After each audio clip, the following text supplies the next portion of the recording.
The Night of the Green Dragon by Dorothy Dixon. 1. A Bad Dream. Somewhere, a telephone was ringing. Howard could hear it in his dream, but it didn't wake him up. It was dark in his dream, dark and terrible. He was running, but it was like running through deep water. There were trees all around him, trees which tried to stop him. They reached out with their branches, and it was behind him. It was coming nearer. He wanted to shout for help. He was opening his mouth wide, but there was no sound. He could hear the noise it was making behind him, the heavy feet, the heavy breathing. He was terrified. He looked behind. He could see it. He could see the burning eyes, the yellow teeth. Oh no, it was coming nearer. A few more steps and then... The telephone was still ringing. "Don't answer it!" Howard shouted. Suddenly he was awake. His body was hot and wet. The bedclothes were nearly off the bed.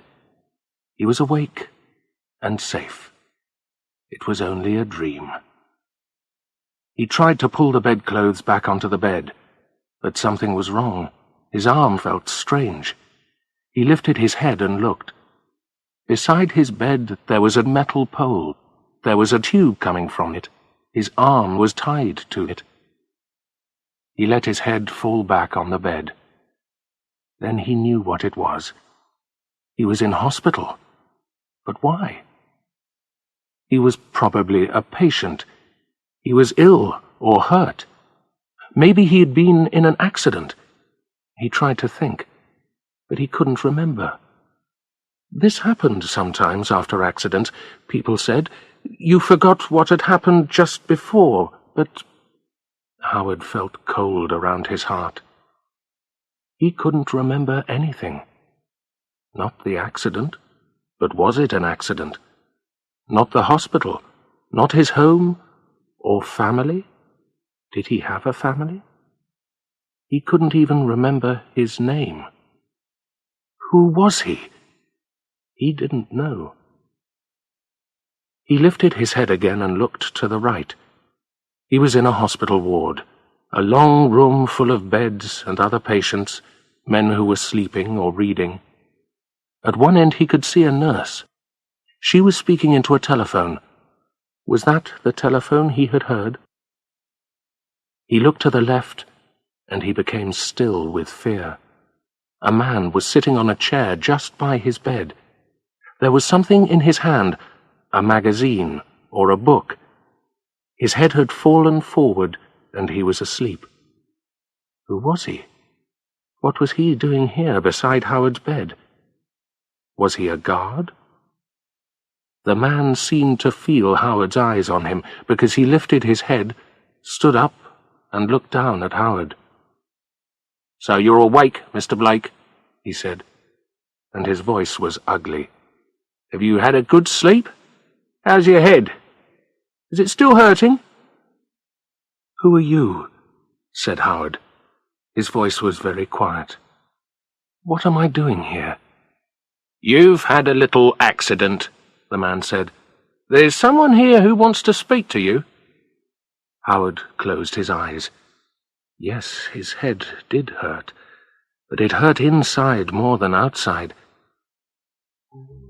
Why couldn't he remember? What was happening? He didn't understand.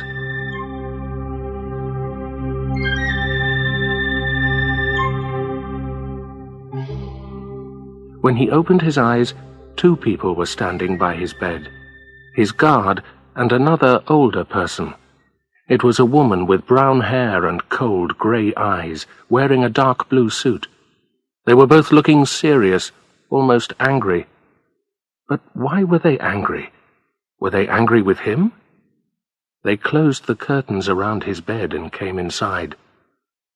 "The inspector wants to speak to you, Mr. Blake," said the guard. The inspector? Then these 2 were police officers. Had he been in a road accident? No, Howard knew this wasn't right. Police inspectors didn't worry about road accidents. They were too important. Then it was a crime. Perhaps he had been attacked by a thief. "Now, Mr. Blake," the inspector began. Her voice was pleasant, but it sounded cold. "Why do you call me Blake?" said Howard. He had suddenly felt this was wrong. "My name isn't Blake. It's... "Come on, Mr. Blake," the inspector said angrily. "We know all about you. Why don't you just answer our questions? You'll have to, in the end." Howard was feeling more and more worried. He wanted to answer their questions, but he could remember nothing. "What do you want to know?" he said weakly. "What time did you arrive at the house in Primrose Avenue?" the inspector said. Her voice was now hard and quick. "How did you climb to the window? What weapon did you use to hit the old lady? What were you going to do with the Green Dragon?" "Stop! Stop!" cried Howard. He felt sick. He couldn't breathe. He could only hear those last words. The Green Dragon. The Green Dragon. Howard groaned. The Green Dragon. Those eyes, those burning red eyes. And then he remembered more. Red eyes. Red blood. A pool of blood on a Chinese rug. But he was the one who was hurt. He was the one who'd been attacked violently. The detectives, of course they were detectives, began to ask their questions again. They were hard questions. They were impossible to answer. I can't, said Howard. "It's no use. I can't remember." He felt like a little boy. He wanted to cry. "You climbed into the old lady's house in the dark. She heard you and went to look. You hit her when she got to the stairs," the guard said. And then the nurse was standing beside them. "That's enough," she said angrily. "He's too ill to answer any more questions. You'll have to leave." She did something to Howard's arm. He felt himself sinking into sleep. The Green Dragon, the telephone, the pool of blood, the old lady. What had happened? He didn't know. But he was certain about one thing. "My name's not Blake," he said loudly and clearly. Then he slept.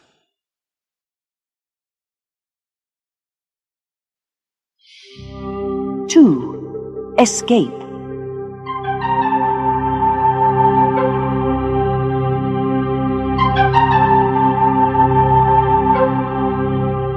Howard was still afraid when he woke up. It was night, and the long ward was silent. Yes, he was still afraid, but he was stronger, much stronger. Something was going round and round in his head. It was something the detective had said just before the nurse came. He looked around the room. Everyone was sleeping. He could see the moonlight on their beds. Moonlight! That was it. The guard had said, "in the dark." But he was wrong. It wasn't dark, it was moonlight, bright moonlight. Howard sat up in his bed. He suddenly felt excited. Was he remembering at last? But his thoughts were gone before he could catch them. He wanted to shout with anger, but he'd seen something. His arm was free. The pole and tube had gone, and the curtains were open. Then he noticed something else. The guard was not there. Howard tried to control his thoughts. What did he know so far? An old lady had been killed, an old lady who lived in Primrose Avenue, and the police thought he had killed her. That name, Primrose Avenue, he'd heard it before. Was the answer there? Could he find the address if he was free? Free. He had to get free. He had to escape from the hospital. He had to discover what had really happened, because he was certain he had not killed anyone. He hadn't done that terrible thing. Then he lay back on the bed. He was feeling weak. How could he escape? They had taken away all his clothes. Suddenly Howard heard voices outside the ward. He shut his eyes quickly and lay very still. He could hear the voices of his guard and the nurses. The big doors opened and they came in quickly. They were pushing a stretcher. A man was lying on it. He was groaning. "It was just outside the hospital," the nurse was saying. "He walked in front of a bus." They put the new patient on the bed next to Howard's. Doctors and nurses were all around him. Then one of the doctors said, "We'll have to operate," and the man was taken away again on his stretcher. "I'll go and phone his wife," said the guard, and left the ward. Then it was quiet again. Howard didn't move for a very long time. Then slowly he opened his eyes. The ward was quiet. The other patients were sleeping again. He lifted his head and looked at the next bed.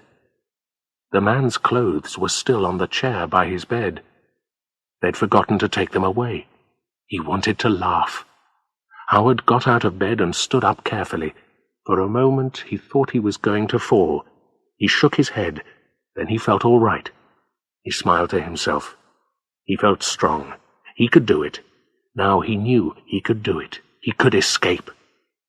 He dressed in the bathroom. The man's clothes were a little too small, but he could get them on. He looked at himself in the mirror. Now for the difficult part.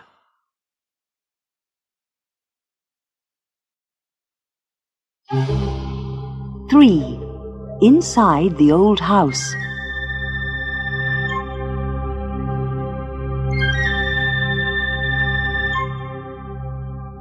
But he was lucky. He saw nobody, and nobody saw him. He walked quickly out of the ward and out of the hospital. Outside, he saw that one of the nurses had left her bicycle against the wall. Howard stared at it. He had a strange feeling that he'd done all this before. Somehow, a bicycle was important. But why? He couldn't remember. But he knew he could ride a bicycle. He shook himself, got on the bicycle, and rode away quickly. Somehow he knew the way. It was like having a map in his head. There was Primrose Avenue, and there, yes, there was the big old house. It was hidden behind trees. Howard started to walk up the drive. It was like the dream. He knew the way exactly. He was certain the answers were here, the answers to all of his questions. Suddenly he jumped into the shadow of the trees and stood very still under the branches. He could hear voices. He looked out slowly and saw a van, a white van. It was parked outside the house. 2 people were standing by it. They were talking. They were wearing dark uniforms. Then he saw who they were. The police. Of course. A woman had been murdered in this house, and the police were guarding it. He had to be more careful. He had to go round to the back of the house. Nobody would be able to see him there. He crept through the trees silently. He stayed in the shadows. Again, he knew the way. Here was the back of the house, and here was the drain pipe beside the balcony. He climbed up easily and opened the window. Somehow he knew it wasn't locked. He climbed in and stood in the dark. He was breathing deeply, but he wasn't afraid. The house felt warm and friendly. He felt his way across the upstairs hall with his hands. Then he started down the stairs, step by step, slowly and carefully. Suddenly he felt afraid, very afraid. But why? The house didn't feel friendly anymore. Something was waiting for him downstairs. Something evil and cruel and... Howard cried out. He was terrified. Someone was lying on the floor below. He could see a white shape with the arms out at the sides. Then the moon appeared from behind a cloud and shone through the window. Howard's legs felt weak. The body he had seen on the floor had seemed real. Was he remembering something? Or was he just dreaming it? He could see clearly now. It wasn't a body on the rug below. It was only some white marks. The police had made white marks on the floor. They had wanted to show the place where the body had been. There was nothing to be afraid of. But had he remembered something else? He looked again, nearer and nearer. Then he turned away. He was feeling sick. Beside the shape of the head, the rug was dark, dark with blood. Howard almost fell down the last steps. He ran across the hall. He crashed into tables, chairs, and a large, heavy wooden box. The moonlight shone on its top. It was covered with Chinese dragons. He turned away. He couldn't breathe. He had to get outside. He had to get into the cold night air. Suddenly he stopped. Voices. He heard the sound of a key in the lock. He looked around wildly. He had to hide, but where? Where? The Chinese box? No, not there. Not with those dragons. But he had to. There was nowhere else. He climbed in. The voices came nearer and stopped just by the box. It was the 2 police officers Howard had seen outside. In the box, he tried to breathe quietly. The voices were clear. "I want you to have a look around," one was saying. "You haven't been here before, have you?" "What happened exactly?" the other said. "The old lady was murdered and—" Howard thought about the police officer. Was he pointing to the shape at the bottom of the stairs? Pointing to the dry blood? But now he was speaking again. "We've got the man that did it. You know that, don't you? He wanted to steal that dragon. We think the old lady heard something. Maybe she was watching television. She came to the bottom of the stairs. He was coming down silently, and when he saw her, crash! He hit her. We don't know what he hit her with. He just hit wildly in the dark and ran back upstairs and got out through the window. But this time he made a mistake. He slipped and fell." In the box, Howard was listening very carefully to every word. Was he hearing the true story now? He thought carefully. Why couldn't he remember? In the dark, the police officer had said. No, that was wrong. It wasn't dark. But how did he know this? Why was it important? "The cleaner found him the next morning. He was unconscious under the balcony. He was sleeping like a baby, but he'd hurt his head. The dragon was on the ground beside him." Their voices were getting weaker. They were going away. Howard waited. 15 minutes, 20 minutes. Then he opened the top of the box a little. Everything was still outside, still and dark. The moon was hidden again. He climbed out. He tried to be very quiet. The room was very dark, and he couldn't see anything. He held his hands in front of him and moved one foot slowly, then the other. If he could switch on the light just for a minute, he would be able to see the shape of the room and the doors. His hands touched something hard. The wall. Good. If he followed the wall, he would find the door. Yes, here it was. And here was the handle. Howard suddenly felt light and happy. In a second he was going to be in the fresh air, and he was going to be free from the heavy walls of this house. They seemed like a prison to him now. He had to go to the police. He had to tell them they were wrong, terribly wrong about him. He opened the door and stepped quickly through the doorway.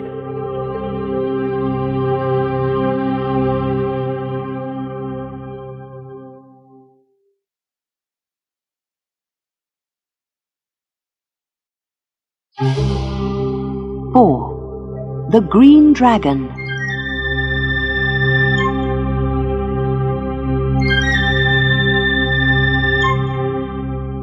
When Howard became conscious again, he was lying on a hard and dirty floor, and every bone in his body ached. He tried to move, but the pain was too much.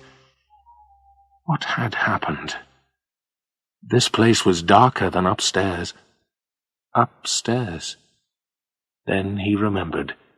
He had opened a door, and suddenly he was falling, crashing from step to step until he reached the bottom and blackness. Just like the last time, Howard thought. Then he sat up. The last time. Yes, now he remembered. He had been to this house before. He had seen the old lady. She was lying on the floor in a pool of blood, but did he kill her?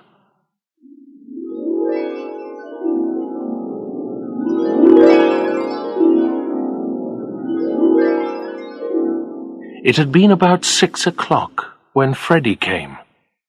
Howard was just finishing his tea. He groaned when he saw Freddie. Freddie was his brother-in-law, and he had been married to Howard's sister Helen for 9 years, but Howard didn't like him. He had never liked him. He'd always been suspicious of Freddie. He thought that Freddie wasn't really honest.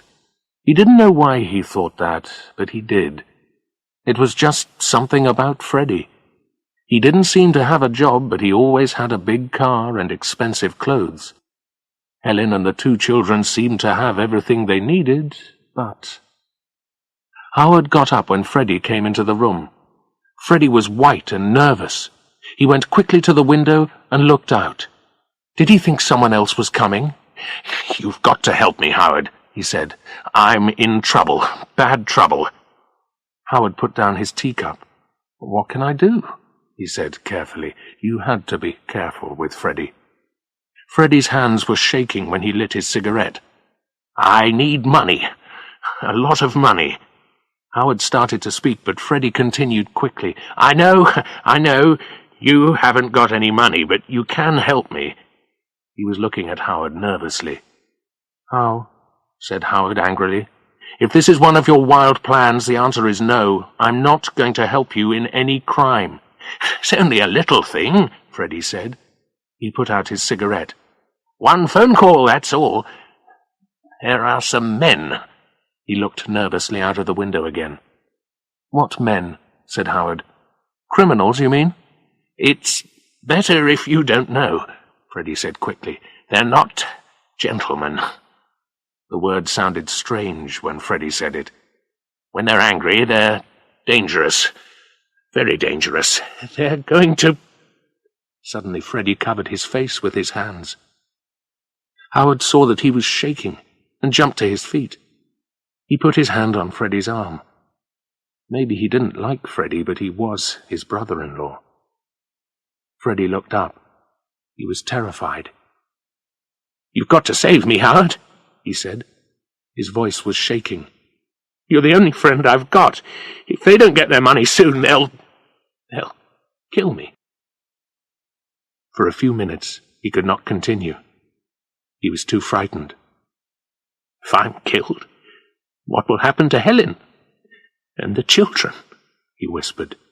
He knew just how to hurt Howard. "No husband? No father? Soon there'll be no house, no money, they'll be out on the street." His voice was getting louder and louder. All right, said Howard. He was trying to stay calm. "What do you want me to do?" Freddie's plan was easy, and it didn't seem dangerous for Howard. "There's an old lady," he began. Her name was Miss Blake, and she lived in a big old house on the north side of the town. The house was hidden behind tall trees. She had lived in the Far East for many years, and when she came back she was a rich woman. Her house was full of valuable things. Most of them were too heavy to move, but then there was the Green Dragon. "Dragon?" Howard said. He laughed. "What dragon?" "It was made of green jade and gold," Freddie had told him, "with red jewel eyes and diamonds on its tail. It stood in a special place in her bedroom, and it was lit by bright lights. He knew all about it because he'd been talking to her cleaner at the pub. "It's worth thousands of pounds," Freddie said. He was excited now. He was enjoying this. "Maybe hundreds of thousands, and it's light enough to carry and small enough to hide." He wanted Howard to do one thing, Just one thing. "You phone the old lady," Freddie explained. "You tell her that a packet has arrived at your address, Primrose Road." "But this isn't Howard began. I know. You just say it's Primrose Road," Freddie said quickly. "Her address is Primrose Avenue. It's nearly the same, isn't it? You say your name is Blake, the same as hers. You say that the stamp on the packet says Singapore, and inside it there's some special tea. You think there's been a mistake. You find her name in the phone book and decide the packet has come to the wrong address." He looked at Howard. "Do you understand?" he asked. Yes, go on," said Howard. He wanted to hear the end. "Well, it's easy," Freddie continued. "You tell her you would like to bring the packet round to her house, but you can't walk. You're in a wheelchair, and you're just going away on 3 weeks' holiday. In fact, your daughter is coming soon to take you to the airport. Then you ask Miss Blake, would she like to wait 3 weeks, or would she like to call round at your house immediately and get the packet herself?" "But maybe she'll wait 3 weeks," Howard said. He didn't like the sound of Freddie's plan, but he was interested now. "She won't," said Freddie. "She'll want her packet. She'll leave the house immediately because she'll want to catch you before you go, and I'll be outside her house. As soon as she leaves, I'll get into the house, I'll get the Green Dragon, and I'll get out. It'll be easy. It'll be like taking sweets from a baby." Howard felt unhappy. But what could he do? "I'll bring the dragon back to you," Freddie was saying now. "You can hide it here." "Here?" Howard cried. He was frightened. "Why here? What's wrong with your house?" "The children," Freddie said. He looked away from Howard's eyes. "They may find it. Also, I want to hide it from those men. They won't look here." Freddie's plan worked perfectly. Howard was terrified when he heard the old lady's voice on the phone. He had hoped she would not answer, but she did. 1 hour later, the Green Dragon was on his dining table. It was staring at him with those hot, red eyes. He hated it from the moment he saw it. Howard had sat and studied the dragon for hours. He was drinking coffee, black coffee, and smoking cigarette after cigarette. At dinner time he couldn't eat. When he thought about food, he felt sick. Strange things were happening to his head. Once, with a shaking hand, he had touched the dragon again, but he pulled his hand away quickly. It had seemed red hot. "I'm going crazy," he thought. "I will go crazy if I have to keep that thing much longer." He lit another cigarette nervously. Had someone seen Freddie? Someone who knew him? Had those men, those dangerous criminals, been following Freddie? Had they seen him at Howard's house? The police had probably interviewed everybody who had worked for Miss Blake. Had the cleaner told them that she had talked to Freddie? The questions went round and round in his head.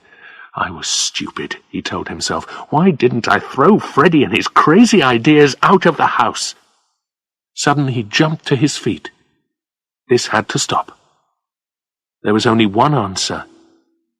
He had to take the dragon back.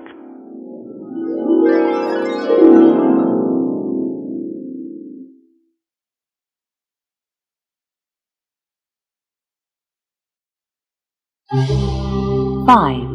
A body in the moonlight.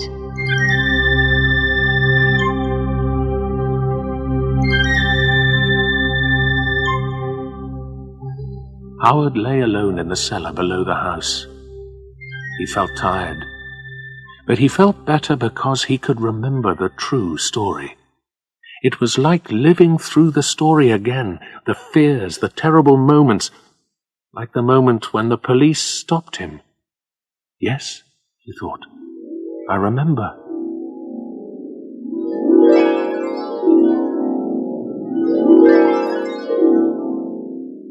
Very late that night, he had taken the dragon back to Miss Blake's house.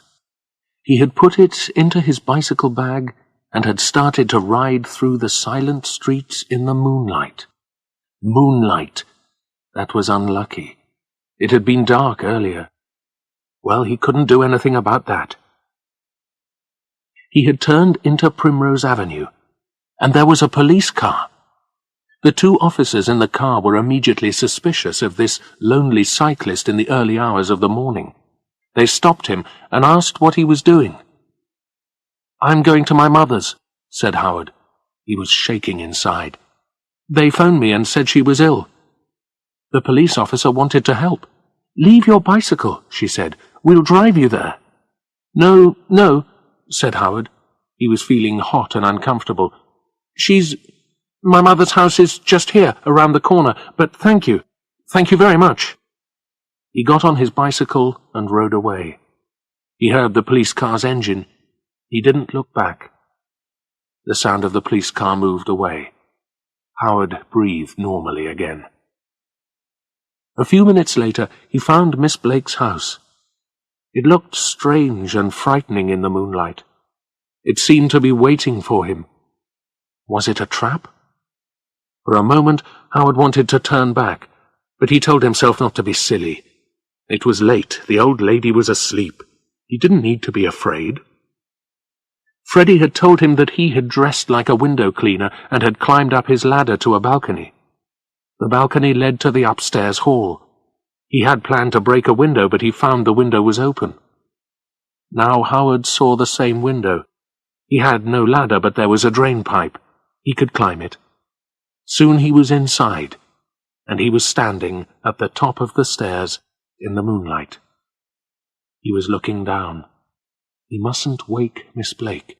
He must leave the dragon somewhere, perhaps on the table in the hall. He could see it below him. Then his heart froze in his body. There was someone lying at the bottom of the stairs. A body. A real body. And the moonlight was shining on the pool of blood. And then he had run, back to the open window, to the drain pipe. The dragon was still in his hand. He started to throw it away with a wild cry. He slipped. The air was rushing past. The dragon was falling with him. Its eyes were staring. Its mouth was open, and its teeth were shining. Was it screaming like him?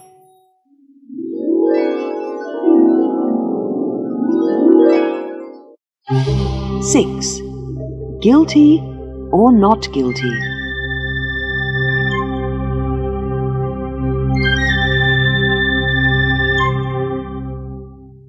It wasn't a dream, Howard told himself now, in the cellar.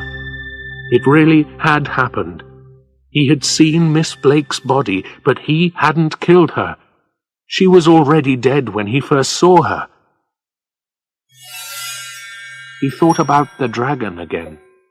He could almost see those red eyes shining in the dark. Then Howard went cold inside. There were eyes shining in the dark. Here, in this cellar. They were watching him. Dragon's eyes? No. Rats. He was terrified of rats. He felt around with his hands and found some pieces of wood. He threw them at the shining eyes and shouted as loudly as he could. Suddenly a voice came from above. "Who's that? What's happening down there?" It was a police officer. "Help me," Howard said weakly. "Please, help me."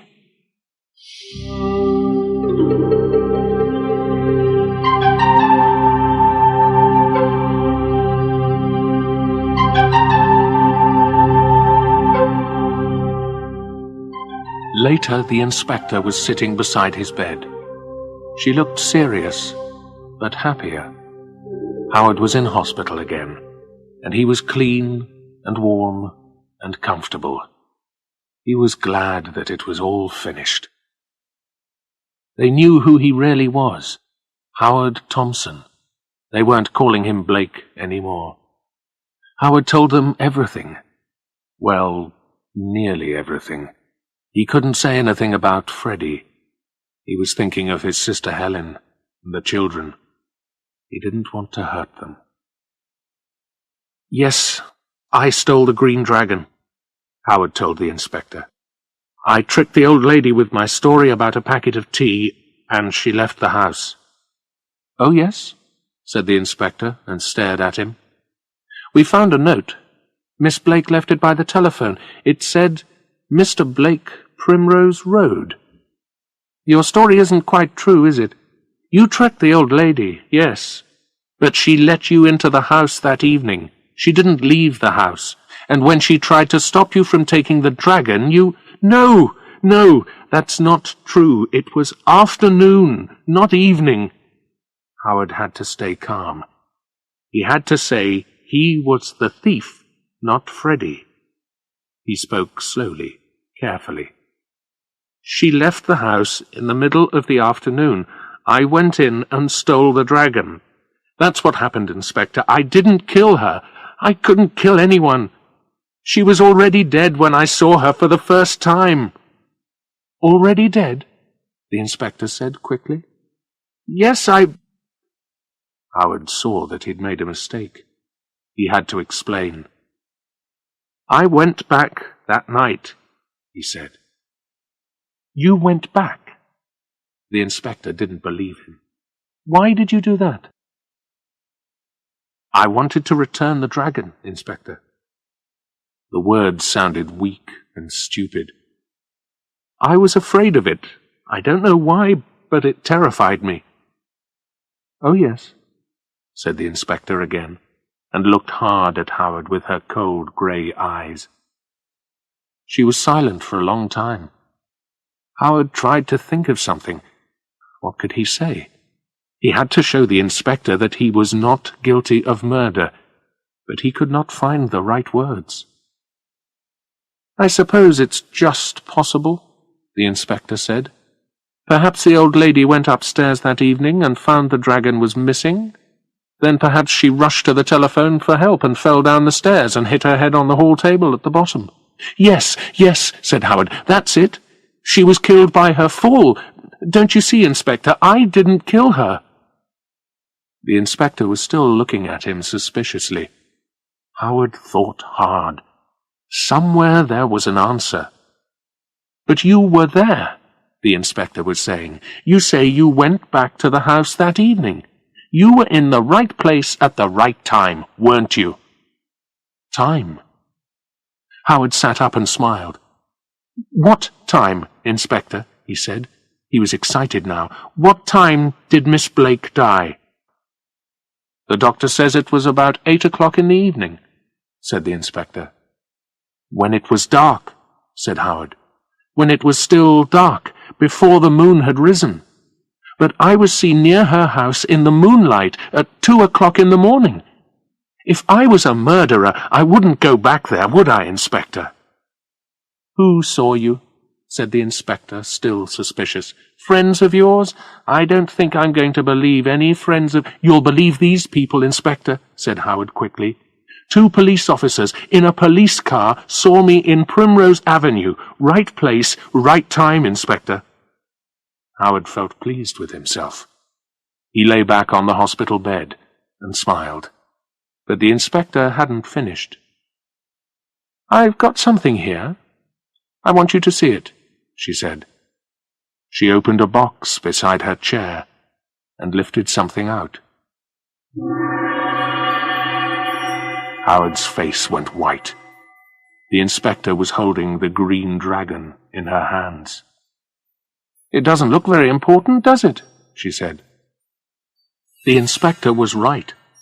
Howard stared at the dragon. It didn't look important in the daylight. It looked cheap and ugly. "It's not real, you know," the inspector was saying. "What? What do you mean?" said Howard. He felt cold inside. "The old lady sold the real one years ago. She wasn't as rich as people said. She needed the money. But the green dragon had some special magic for her, and she had this copy made." "You mean—" "Yes. It's not jade and jewels. It's just plastic and bits of glass. You'll be able to sell it for £20, £25 if you were lucky." She smiled. It was a very cold smile, Howard thought. "It's not much money. Not for 5 years in prison," the inspector added. 5 years? Howard said. His voice sounded weak and frightened. 5 years in prison. And Freddie was going to be free. "Well, 4 then," said the inspector. She smiled her terrible smile again. "If you're lucky."